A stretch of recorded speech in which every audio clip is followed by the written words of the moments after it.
Je dois répondre aux préoccupations des représentants légitimes du peuple. Vous n'avez pas peur de rester, de rejoindre votre place à l'Assemblée? Non, ça ne doit pas incarner une peur. Si c'est cela la conséquence, je vais assumer parce que j'ai le devoir de redevabilité vis-à-vis de la chambre basse de notre Parlement. Mais pendant ce temps, vous restez fidèle à Moïse Katumbi, votre président du parti. Ce n'est pas la question à l'ordre du jour ici. Ma loyauté est confirmée vis-à-vis du président de la République, chef de l'État, en tant que... Debout Congolais, unis par le sang, unis dans l'effort pour l'indépendance.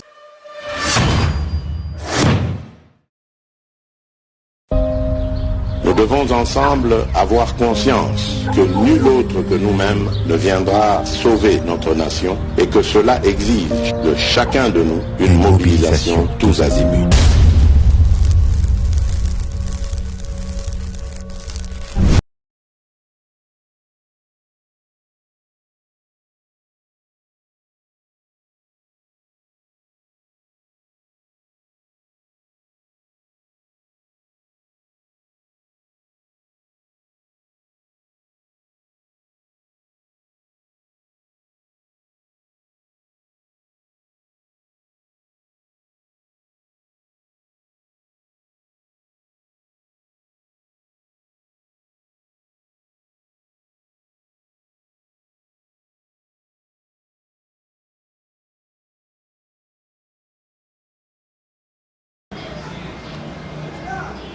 Oui, madame, on a GCAM télévision, fidèles abonnés, chers internautes, on a Pesibino, Matondo Mingi Pona Boponi, GCAM télévision, bon week-end, Bissika Nyonso, Bozwami, à travers République démocratique du Congo, Libanda, il y a République démocratique du Congo, justice, Yanzambe, Iratakate, Bamoana, Soki Ezangi, na émission de Bou Congolaise à la émission Ezangi Saveur Nouveau. Bien qu'il ne faisant pas partie de l'essentiel de notre émission, nous avons Oyo et comment le col a entré fétiche protocole de sa émission à Bisso justice Yanzambe et Ratakamotote. Ceux qui osent au Salamabe au Kanisi, Bisso Tozomona Yote, Banzamba Zomona. Ceux qui peuvent au Kanisi que l'équipe Bisso na Makasi, Yeba Yango qui ne peut pas l'équipe na Makasi, Azali, tôt ou tard tu finiras par payer les prix de tes actes. Et ça tarde pour changer, pour reculer, au ça la comptabilité va na yo pour sala malamu na yango na lobaka sala kaka malamu po nyonso to salaka izalaka na lifuti na yango. Actualité na biso ils vont continuer kozala dominer na liwa ya honorable na biso Chéribin Okende oyo azalaki assassiné. Mais cette fois-ci, la président de la République a ordonné qu'au cours du Conseil des ministres, le ministre de la Justice était à l'Italie banquette pour solliciter le service de la Belgique et l'Afrique du Sud pour rendre l'enquête plus indépendante pour déterminer les circonstances et la loi. Nous avons vu ce Chéribin aucun de paix. On peut ça plus la lumière. Toujours dans le cadre, il y a l'IWA, il y a Chéribin Okende, Togolobela, Maïe, parti naïe, ensemble Bazali Koloba, Togoyoka, propos, il y a Olivier Kamita, Toura, pour continuer pour accuser le gouvernement de la République démocratique du Congo. Bango, Bazali, P, Lissoussou, Kosenga été, banquette, Wana concernant l'IWA, il y a Chéribin Okende, et ça le matin, le rôle à Yasseni, Bazali, il y a audit externe. Topé baké kozula bango batu moko baza ba préfabriqué bango bazali kosenga ete MONUSCO azwa tête ya banquette pour na mener banquette wana et puis baza kosenga que États-Unis, Union européenne, Grande-Bretagne bazala paix associée na ba enquête wana. Nous allons revenir là-dessus to la paix. Likambo Italie jeune dame oyo monaki vidéo lobby azali koloba lokola mwana Chéribin Okende ya lobby ezalaki sous émotion ayebaki makambo ya azali koloba te mais selon ba information mwana mwasi wana to pe ndeko mwasi wana azali na famille ya Chéribin Okende te. Qui aurait choisi cette dame na circonstance nini batiaki po aloba comme si c'était lui et elle qui nous allons revenir sur cette affaire qui fait couler beaucoup d'encre. Donc le paix, le président de la République a lancé appel à renaissance et à justice au cours de la cérémonie à lancement et à formation à 2500 magistrats militaires et civils dans le cadre pour améliorer les conditions de justice. Le président de la République a lancé appel à juge na biso pe bato nyonso bazali kosala na secteur ya justice na renaissance ya justice congolaise. Il y a aussi absence ya justice, ezali banalisation ya mal. Nous allons parler aussi du président de la République. Tokolobela pe na kati ya émission na biso déclaration oyoyo ya ba opposant bango bazali kobanza. Parce que les opposants politiques congolais baza komona que situation sécuritaire est malamu te bango bazali kobanza que esengeli MONUSCO a s'occuper de la sécurité à ba candidats nyonso déclarés à la présidence de la République jusqu'à ce que le résultat est kozala publié na CENI pe et kozala confirmé na cour constitutionnelle de sima MONUSCO atiki musala na ye bango pe bazali Kubanza lisusu Martin Matata Ponyo, Delis Sanga et Moïse Katumbi baza considérer que l'arrestation arbitraire et les assassinats dans l'opposition ne permettent pas d'exercer les activités électorales en toute sécurité et exigent une réunion d'urgence entre parties prenantes comme pour rejoindre les propos tenus par le docteur Denis Mukwege. Nous parlerons aussi dans notre actualité d'aujourd'hui de cette liberté provisoire accordée à l'opposant politique Franck Diongo, président du MLP, après 20 jours passés dans les locaux du renseignement militaire et 6 jours en dolo, PCA liberté provisoire. Tout le monde a pris actualité. Nabosu Kisi et Sengeli Toeba était Yoweri Museveni, président ya Ouganda, a accusé Joseph Kabila d'avoir fait le lit des ADF en les donnant ici bango ba location gratuite au nord et au sud Kivu pe na Ituri. Bazali kozwa kuna bazako extraire or bazali kosala commerce ya babois nyonso wana ezali na motu ya Joseph Kabila d'après ce que pense le président ougandais Yoweri Museveni. Et c'est vrai que Joseph Kabila serait à la base, il y a extension, il y a ADFP, Ukola, il y a mouvement Wana. Nous allons revenir dans cette actualité pour parler aussi de notre président. Voilà tout pour les sommaires de l'actualité que nous allons aborder avec vous tout à l'heure. Na Pesibino, Matondo Lisusu, Nenge Boponi, Gcam Télévision, ce que vous allez abonner à la chaîne Nabisoté. Je vous prie de vous abonner pour ne jamais manquer notre actualité. Surtout, laissez-nous un commentaire depuis quelle ville de la République démocratique du Congo, depuis quel village vous suivez l'émission Debout Congolais et vous appréciez nos analyses. Et surtout aux affaires d'essai na motema depuis Wapi. Partagez surtout l'actualité. N'apprécie maintenant na abonner belé oyo s'abonner dans les dernières 48 heures. La possibilité de mingi pe boza les bienvenus dans la famille à éclairé. Bon continuer ko lingambo kanabino pe kotombo la bendele ya République démocratique du Congo. Toutaki kolobela awa likambo ya liwa ya ndeko na biso honorable Chérubin Okende ya silaki kotika biso mais actualité ezali kokoba ba élément ezali ko continuer kokoba plus de lumière. Ba suspect baza kobima de par-ci par-là, en tout cas ba suspect baza ebele plus concret ezali plus na banquette selon banquette ndenge ezali kotambolela ba suspect bazali mingi côté ya ba proche ya Chérubin Okende qui na pouvoir ou ezali accusé par opposition qui bangonde mutu bazali kolinga ko faire taire opposition parce que partant des enquêtes, partant des informations que nous avons reçues, ma proche, il y a Moïse Katumbi, chauffeur, garde-corps, bazali suspecté d'avoir publié très tôt la disparition de Chérubin Okende alors que lettre, ils allaient nous déposer. qui sont à la manœuvre. Pourquoi ils ont fait ça? Wana ezali makambo ezali na kati ya koshokili. Deep na ye ezali na GPS.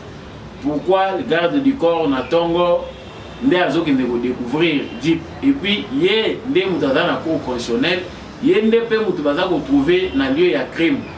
C'est suspect comme mutu a se retrouvé na ba endroit wana na moment wana pona nini ye pe ka mutake ko découvrir Deep ango. Il a fait comment pour que la veille abokakite pour retrouver mutuka mais aya pour retrouver mon tongo. Donc la suspicion ils allaient de tout part, ou les allaient introduction à Bissau. Mais le président de la République a observé qu'il une minute de silence dans le Conseil des ministres autour de l'Andango et puis Tozogi.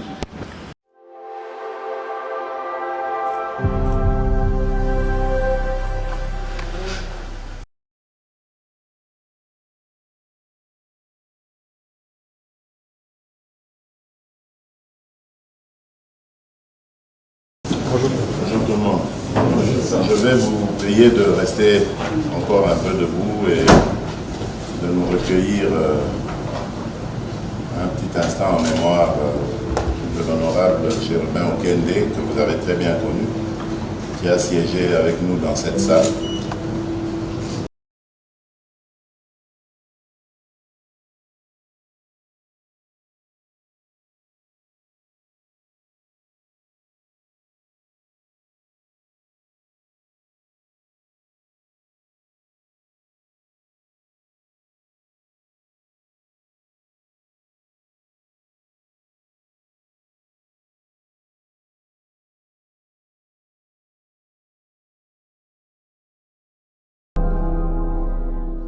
Donc, d'entrée de jeu, tout le monde vraiment considération au président de la République, Azalaki Nango, na vraiment de qu'on a vu ce Chérubin Okende, une minute de silence, les a observé, mais dans le cadre du Conseil des ministres, wana, président de la République a sengi na ministre de la Justice, Maman Rose Mutombo, a côté en contact na ba autorité belge plus sud-africaine pour na koyeba kozwa ndenge nini bakoki pe ko s'associer na banquette na justice congolaise pour être enquête ezala de plus en plus indépendante ndenge bavoie ebele ezali ko se lever. Kasi na ngambu ya Moïse Katumbi et il voit les choses d'une autre façon.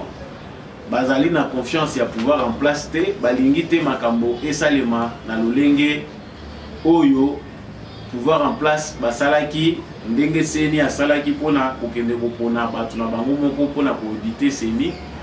Donc ils ne veulent plus entendre ça. Bango bazali kosenga ete MONUSCO azala la tête ya banquette pe à part MONUSCO, États-Unis d'Amérique, Grande-Bretagne, l'Union européenne va s'associer pour être clair. Na yango na tiki bino na lubolanda maloba ya Olivier Kamitatu de na simatozongi. Nous voulons savoir qui sont les assassins de Chérubin et nous voulons savoir qui sont les commanditaires qui se cachent peut-être encore aujourd'hui. Nous voulons que toute la vérité soit faite. Il y va de la mémoire de Chérubin, il y va même de l'avenir de notre pays à 5 mois des élections. Vous réclamez comme les gouvernements de la RDC une enquête indépendante à laquelle sera associée des organisations internationales. Mais certains disent que Chérubin Okende n'était plus en bonne odeur de sainteté avec vous, donc personne n'est épargné jusque-là, et ce sont les enquêtes qui vont déterminer, qui vont aller dans un sens comme un autre. Comment vous réagissez?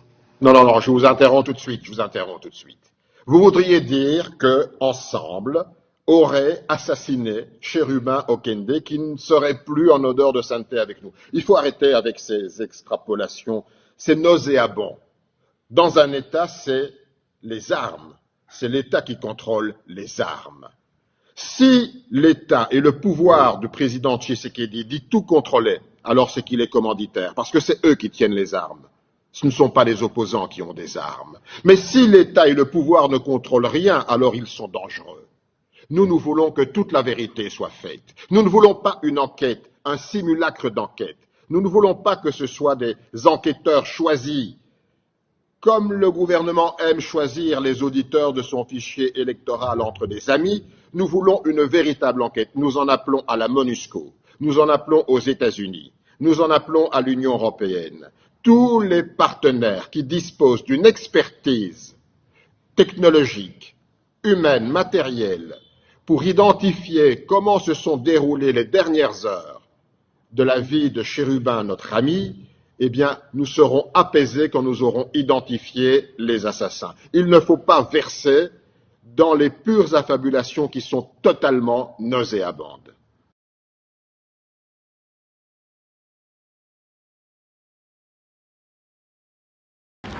Voilà.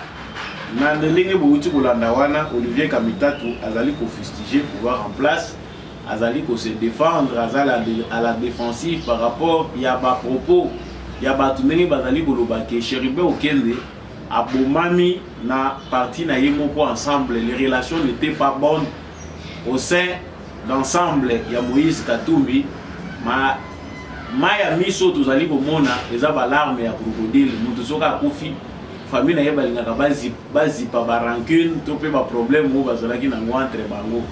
Donc ici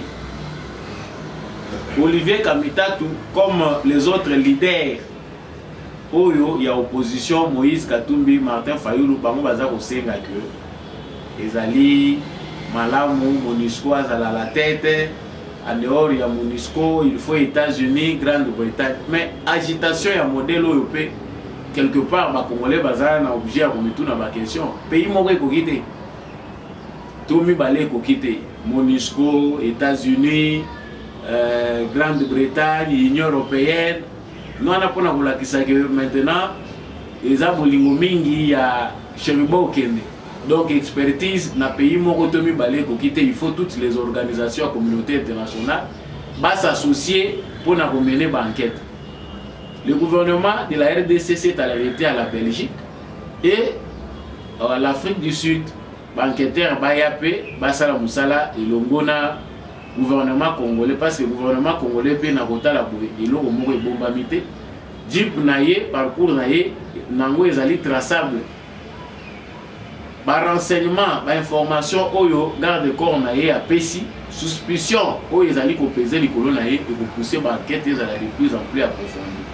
Le gouvernement de la RDC n'a rien à s'inquiéter selon Ndenge Toyoki conseil des ministres lobby selon Ndenge président de la République antimé na alobeli yango pays moko asengi yango que eza malamu gouvernement alandela likambo wana na sérieux nyonso. Mais agitation na fief ya opposition Ndenge tolobaki yango na ba émission précédente ezali kotalisa que quelque part il y a eu un coup monté planifié pour que moto akufa ezala likolo ya régime en place eza okotaka na cadre de la suspicion biso tolobeli okote na kati ya ba élément tozali kozwa awa parce que ba mettre en garde ba réseaux sociaux bo manipuler ba élément te bo modifier ba makambo te bo lekisa makambo belé te tolakisaki bino vidéo moko awa ya mwana mwasi oyo azalaki pour réagir par rapport ya audio et les cas qui les jours oyo et bembe ya Chérubin Okende ezalaki découvert na kati ya audio wana mwana mwasi azalaki kolela aza kolela na kombo ensemble makambo papa na bango ayebisaki bango. Très rapidement après visite ya Olivier Kamitatu na ndako ya Chérubin Okende on voit cette dame là. Je vous laisse encore suivre la vidéo ya mwana mwasi oyo.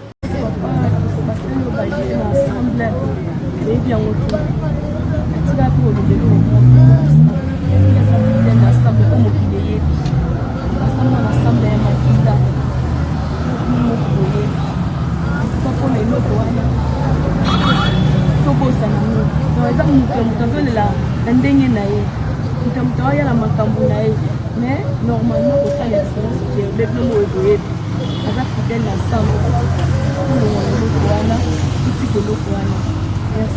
Kosoana eza solo to eza lokuta. Après plus minyango to ebi. Aza amoza banda ebite bakomote pe voilà. Ndenge molandi vidéo ya mwana mwasi o makambo aza koloba.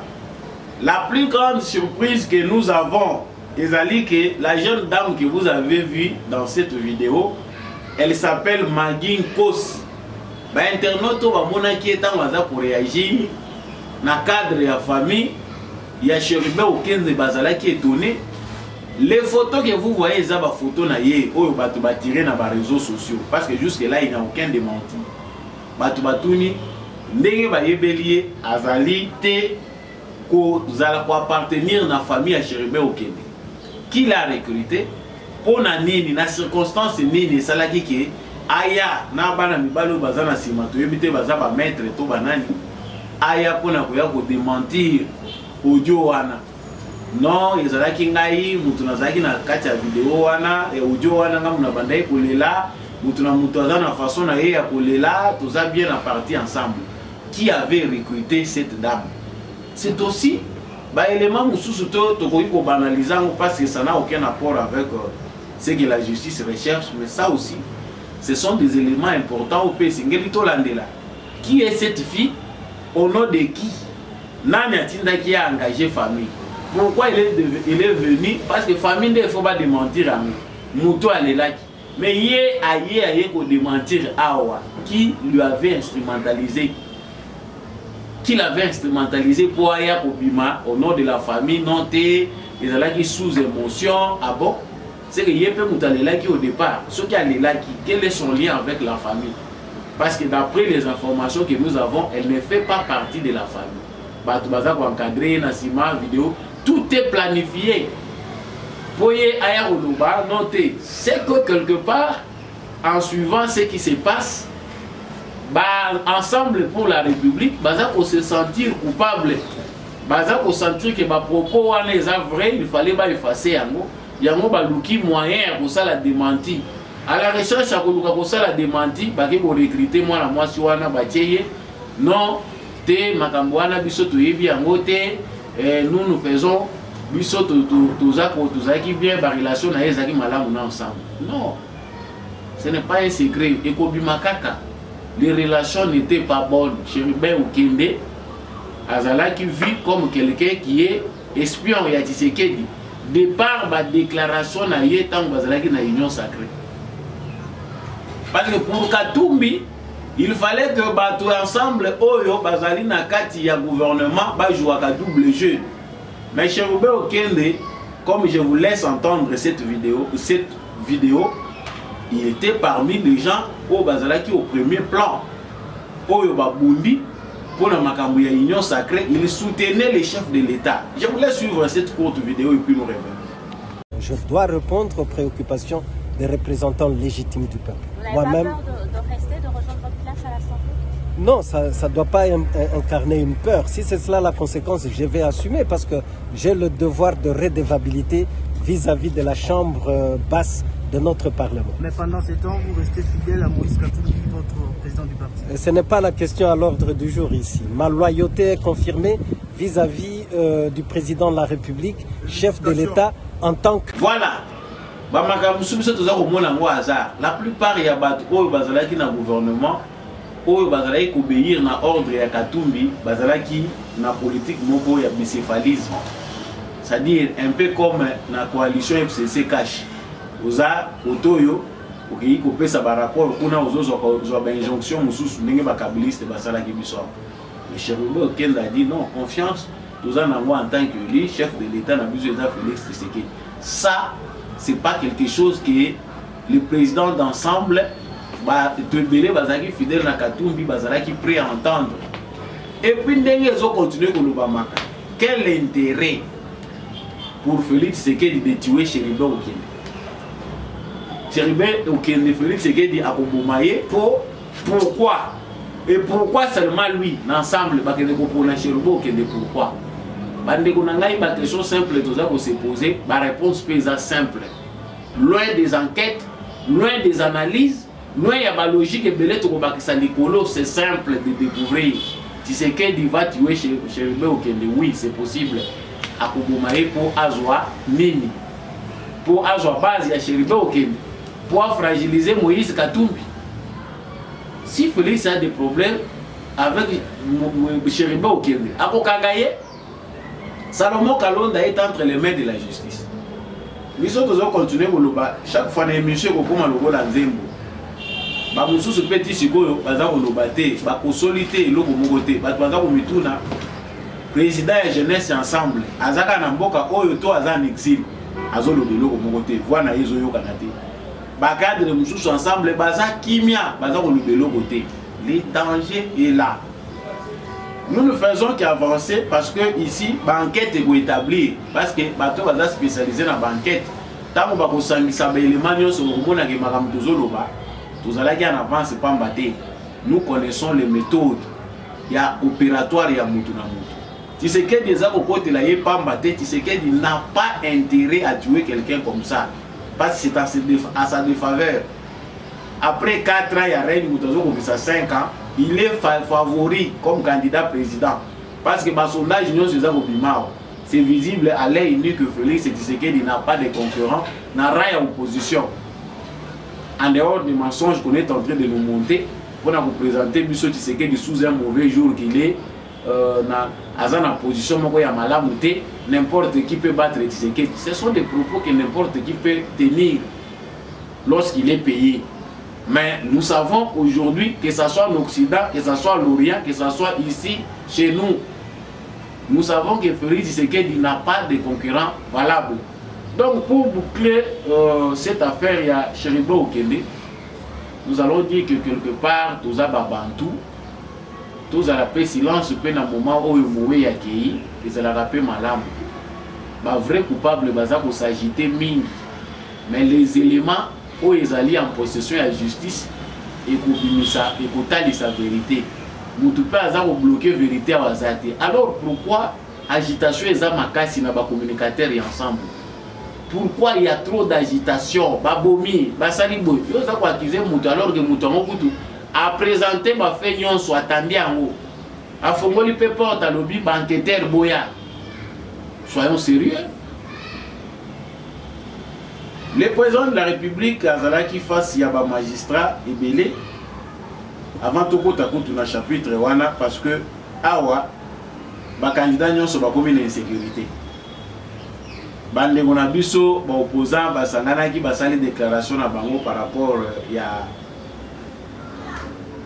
liwa ya Chériba Okende phénomène kidnapping pour na bango bazali ko mona que climat eza nauséabond ezali ko permettre bango te que base à la sécurité et pour la sécurité na bango bango bazali ko senga été MONUSCO a sécurisé bango jusqu'à la proclamation des résultats. Mais awa tozana na dossier moko na misilité les dossiers oyo tozana ngwa ezana ngemo wei banquette mais pour voir que tout est planifié ici bande kona biso basi ba planifier que les éléments na bango ko permettre bango que ba jouer carte na bango ya ko distraire biso ya ko créer diversion pour ne pas aller aux élections. L'insécurité est déjà dans le cerveau de beaucoup de gens avant même qu'il y ait insécurité. Non, il faut MONUSCO à sécuriser biso nyonso. Donc awa la MONUSCO qu'on est en train d'obliger que bakende baza obligé te bakende te MONUSCO et Vanda bakota maintenant na musala ya sécurisation ya ba candidat président. Qui est candidat président? Nani aza déclaré, nani aza reconnu candidat président? Déclaration et sa validation te. Nous ne sommes pas encore arrivés au point où la CENI a appelé les candidats présidents de la République à aller déposer leur candidature. Jusque-là, ma déclaration est en Mounoko. Comment on a mis ça l'important jusqu'à Kocha Bissonion sont mal à l'aise, Bissonion sont comment sécurisé dans MONUSCO? Parce que ceux qui ont mis bon on a fait ça bolonga, na aussi na paix MONUSCO a sécurisé na table à escorte à MONUSCO. Ça montre qu'il y a une planification. Il y a bateau opposant. Makamute donné ça qui avant. Qu'il y a des événements qui vont venir. Bateau yo baza sérieux te makamu baza ko planifier awa balingi ba chambo ka mobimba na alerte. Ba créer chaos, ba justifier chaos wana que non élection moyen to kindango ezate. Parce que sécurité bino moza ko na MONUSCO. Etienne Tshisekedi était sécurisé par la police Félix Tshisekedi était sécurisé par la police malgré l'insécurité. La police congolaise va former une brigade pour sécuriser la mobile.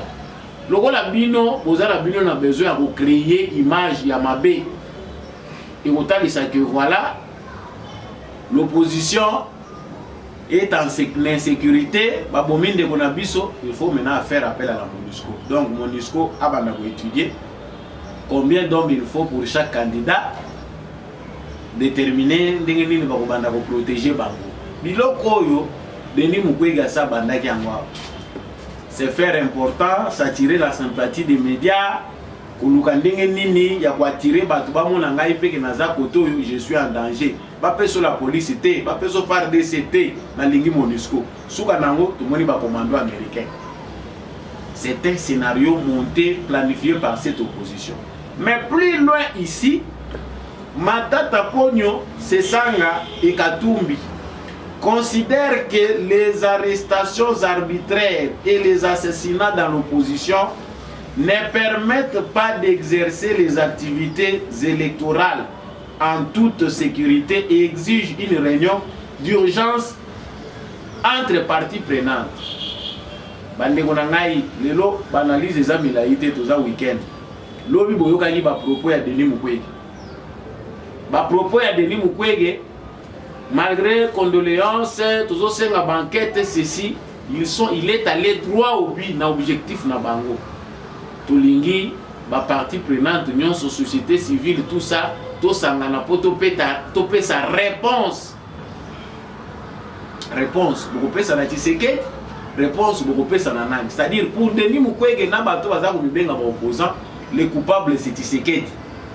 Donc ici ba ndeko oyo baza ko bibenga ba opposant, ba si ba répondre de manière claire na invitation ya Mukwege parce que bango pe baza ko exiger réunion urgente entre toutes les parties prenantes.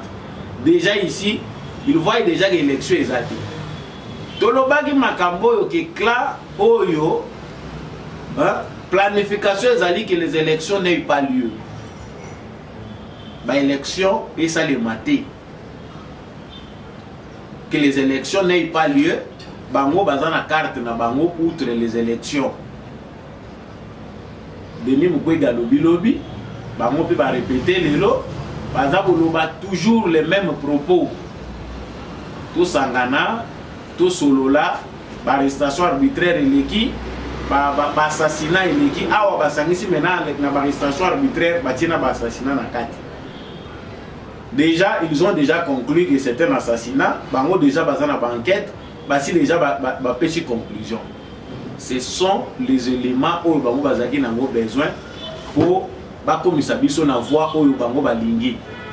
l'objectif de cette opposition c'était le chaos. Tobele laki bande koliboso toza kokende.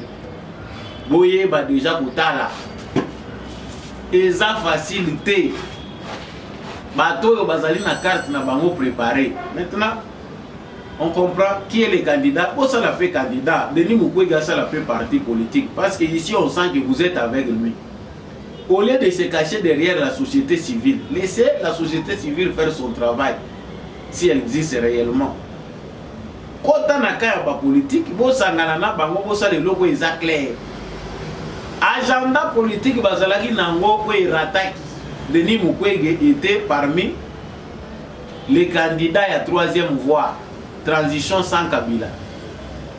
Denis Mukwege devait être président. Fayou nous l'a dit en 2018. Basi bayokanaki ke Mukwege nde muta ko diriger transition à 2 ans. Bazongi lisusu nyongo. Nyongo à 2000, ils ont bouffé beaucoup d'argent. Des ordres et s'en suivre. Félix Tshisekedi est sorti vainqueur. Lokola Mundela lingaka mbongo ya PRTT. Toutes ces associations là et les organisations là mafieuses bazongi lisusu kaka na bato ba utilisaki. Laissez-la s'en sortir à ezali Bemba, ezali Muzitu. Oyo baza un peu à côté. Tout éviter dans l'ombre, mais on sait qu'au moins néanmoins bango babimi na kati affilé oyo. Le complot est encore là. Basali sous dessin oyo. Bakaboli déjà Congo na ba province nyonso. Bazali ko recruter, basi baponi, ils ont tout, ça se fait à l'extérieur. Basi baponi, ba place ba ko créer ba foyer attention. Entre-temps, il se négocie là-bas à l'extérieur une transition sans Tshisekedi. Biloko toza koloba, eza ko paraître des fois comme biloko pour incriminer les gens, mais eza koloba ma partout boza koyokango, c'est vrai. Le complot est grand pour la RDC. Ce n'est pas pour rien que Denis Mukwege a multiplié des voyages tous ces derniers temps. Pour condamner Tshisekedi tout le temps, abimisa figure en tant qu'opposant.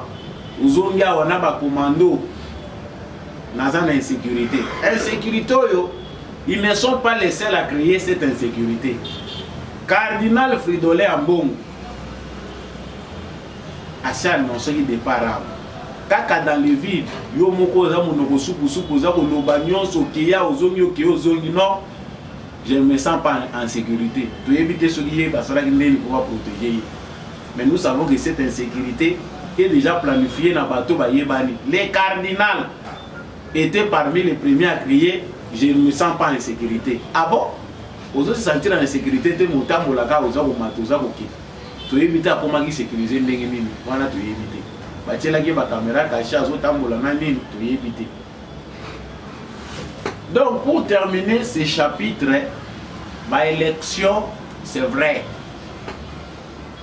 L'engagement du gouvernement de la RDC pour aller vers les élections, ezali na contrainte ma casse.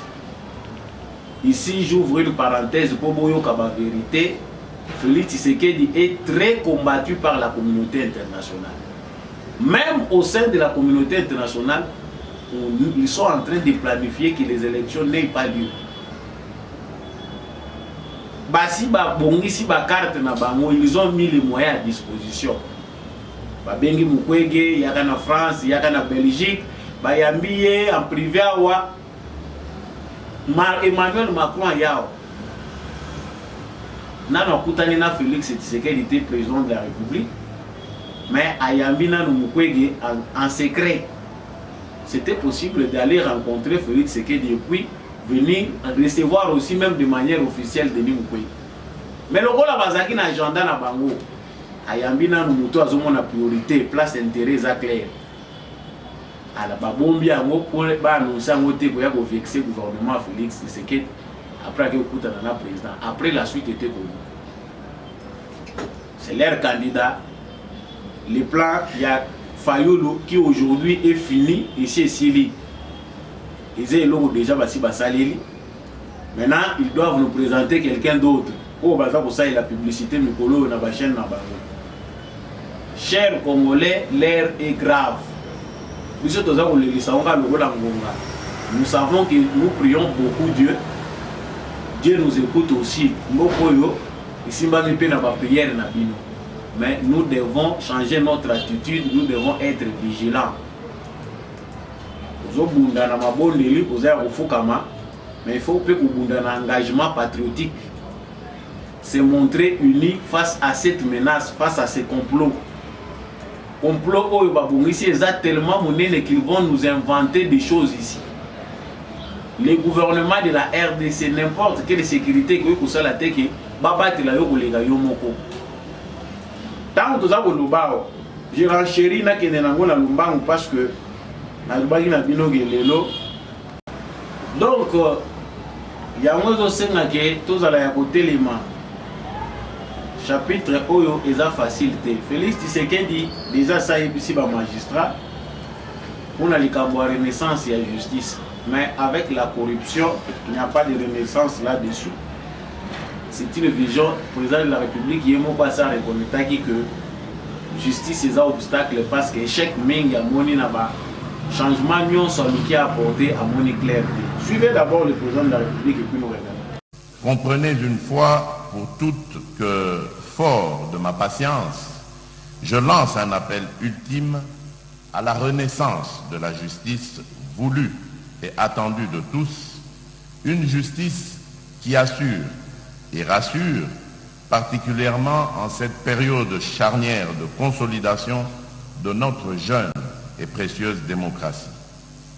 Celle-là même qui, non seulement permet de dire le droit, mais aussi et surtout de nous convaincre tous justiciers et justiciables, que le droit, alors le vrai, a été dit. Mesdames et messieurs, voilà. Voilà, ils ont face à la magistrat. Dans l'élément moral, tu peux apporter à la bande de Gonabiso, pour évoluer dans le secteur de la justice. Yo ndimi au sambi la rabat. Yo ndimi au sambi sa rabat. Responsabilité aux arrosois, ils ont seulement devant Batouté, même devant Zambé. Ils ont la responsabilité mounene, à moins qu'ils osent la tête, ou ils n'ont pas la tête. Justice, il y a Congo, ils ont qui s'abattent soni. Mais justice, en fait, ils ont besoin qui s'abattent soni. Freinage, n'a pas monsieur, ils ont tapé dans le biseau. Parce que ce qui est réellement, justice, en biseau, ils ont décidé les lots que va rendre justice n'a pas congolais. Mais, bah nous, ressortissants de condamnants et qu'on n'a pas province union soir.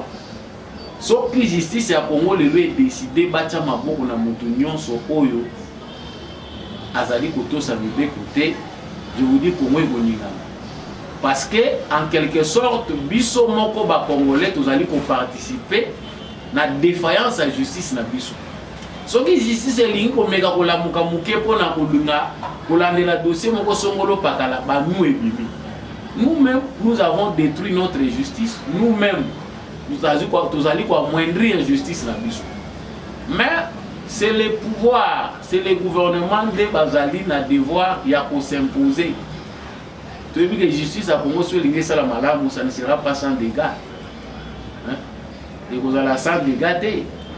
Si réellement le juge n'a pas dit que balingi basala musala ya solo ya justice, il faut pas na autant la sécurité le la juge la lingue. Voilà tout ça on le basolo. Ceux qui peinent la procureur prêt à pour la cassation, pour le constitutionnel, basa décider basala musala ndenge moko na juge la lingue. Je vous dis que sécurité na bango il faut que tripler en pour genre ya moyibi pour essayer porter na makila congolais.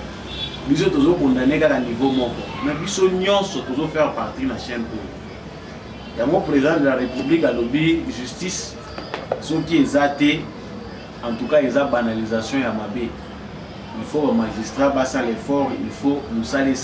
Pas pour former, oui, formation malade. Mais il n'y a que les intègres qui peuvent nous faire mieux pour nous que les négociations. L'actualité à Soukawa, tout aussi les Sanamo. Yoweri Museveni, avant tout qu'il ait la liberté provisoire accordée dans le Franck Dion. Yoweri Museveni a accusé Joseph Kabila. Alobi Joseph Kabila ne muta fengola kinzela. Après Sinda na ba ADF pour exploiter or, ba exploiter mabaya, ba teka mabaya pe raison na bango continuer ko s'attendre. Nous autres, nous avons considéré que les terroristes numéro 1 qu'il faut traquer pour mettre fin à l'insécurité et le terrorisme où ils allaient, c'est Joseph Kabila. Mais aujourd'hui, nos propos sortent maintenant de la bouche d'un président, Yoweri Museveni, bien qu'il n'y ait pas dans le contentieux, malgré le contentieux à Zanangona Congo. Il n'est pas à profiter de la ligne, mais les lois ont accusé Joseph Kabila. Ceux qui ont ADF, les lois, Fongwami, Joseph Kabila, nous avons fait si Bangon Zela, attiré Bangon espace. Basala ou Bamoni. Yango, nous avons l'article Moko et Lobamaka, une fois j'ai oublié le journal. Pour nous dire que Joseph Kabila serait en train de faire les lits des ADF, vu qu'ils sont occidentaux. Voilà Kabila Zana on a pouvoir.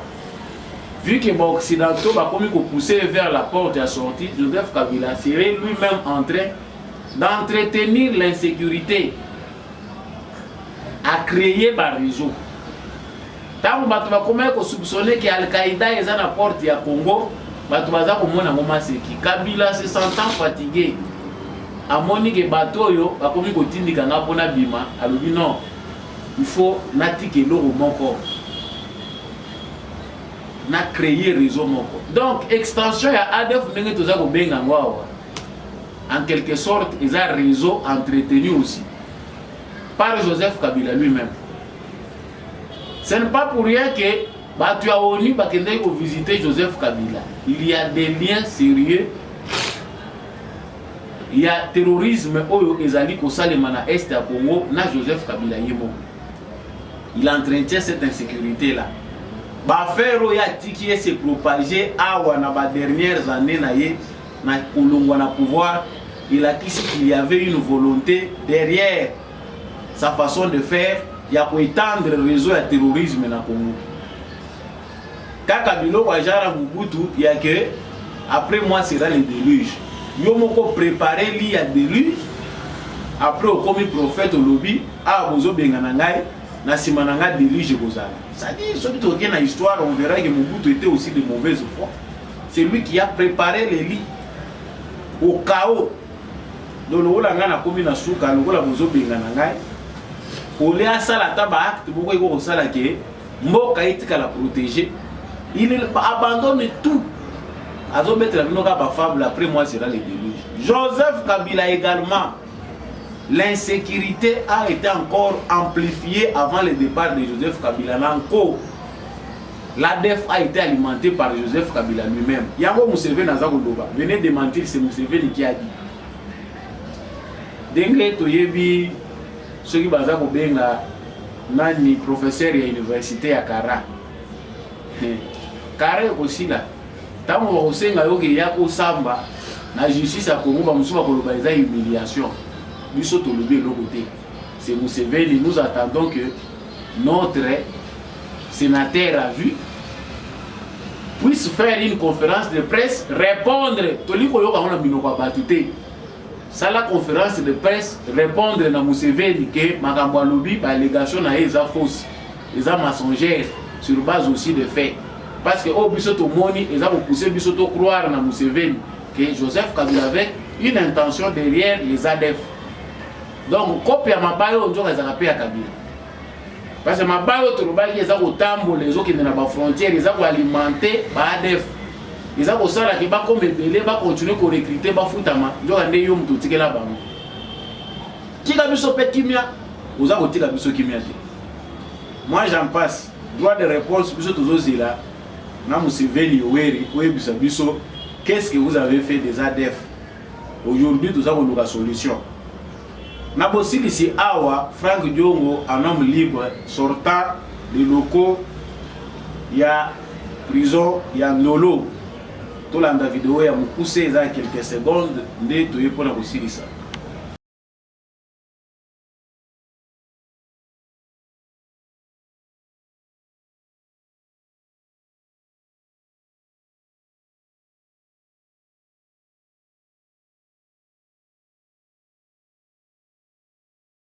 Voilà, avec Franck Diongo, Yewana Abimi, a eu liberté provisoire. Kuna a outil pour ça la faisabilité, nous sommes pour payer liberté. C'est si on demande que va payer liberté provisoire, liberté oyo, par exemple, provisoire, ils allaient sur demande ya avocat na moko. Yango va payer liberté provisoire. Tu veux nini ilingo la liberté provisoire. Malheureusement, dans le Congo, ceux qui vont libérer provisoirement attendaient que c'était une liberté définitive. Mais vieux Franck Diongo Obimi, beaucoup de bisous qui a tué Chéribé Oké, l'un de vos frères. La tension monte, la vérité, et tout le monde veut chercher la vérité. Tout le monde est la coupable. Yébassa nous a oublié là. Nanya Diaki avant yo. Vous avez la nanane, vous avez la nanane. Biso to boy. Parce que tu sais qu'il y a au hasard qui est à tort par des gens qui ne connaissent peut-être pas l'éducation qu'a eu Tshisekedi. Parce que Moutava Tofinga est criminel, il faut tout à la paix passer na yé. Abotamaki wapi, akoli na ba condition nini. Moutava boko la gaza ndenge ni tata na yaza ndenge ni maman na yaza ndenge ni. On ne voit pas un indice. Pour les avoir qui nous doit commettre des actes. Biso Moussala na biso les avoir alerté. Le plan n'est pas fini. Même pas par les canaux de Moïse Katumbi, par d'autres voies, l'argent circule encore. Panier wana ils ont aussi les sabbats, ils ont continué à circuler. c'est l'instant que maman oya belela ki babimisa ki mama awa naza kosenga na Tshisekedi naza kosenga na Tshisekedi ndenge na yebani na mama parce que likambo justice a Congo ekomi likambo relation likambo bala musaba koko babenga ba mama to yebani na kingandi mutu nyonso ya kokota mama Franck Diongo yiwana bimé liberté bien sûr provisoire bobatela ye malamu. Le Congo ici est baby tellement que tout le monde a besoin de la culture nous laissée par Joseph Kabila.